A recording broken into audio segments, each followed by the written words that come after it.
आता एका ॲनिमलला महिन्याला किती खर्च येतो? एका ॲनिमलला महिन्याला खर्च कमी, मोठ्या ॲनिमलला का छोट्या ॲनिमलला? दोन महिने आज तुम्हाला जे आलेल्या अनुभवानुसार तुम्ही करताय व्ह्युअरशिपला जे कळलं असं सांगा. हा. एका ॲनिमलला कमीत कमी महिन्याला खर्च एक 500-600 रुपये येतो महिन्याला. टोटल माझा महिन्याला कॉस्ट जातो 35,000 रुपये.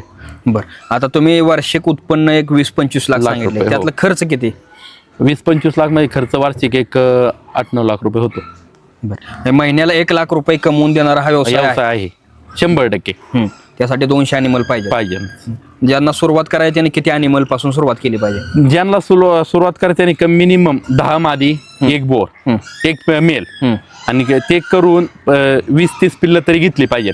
कारण काय होतं, डिलिव्हरीला मादी काय मादी फेल होतात, काय मादी पिल्लं देत नाही. त्यामुळे ही 6 महिने कालावधी लागतो डिलिव्हरी व्हायला. लागवडीपासून तर डिलिव्हरी 6 महिने लागतात. तोपर्यंत ही त्यांची छोट्याली पिल्लं लहानाची मोठी होतात आणि ती खर्च भागवतात. हे आपला नफ्यात राहतो. ओके,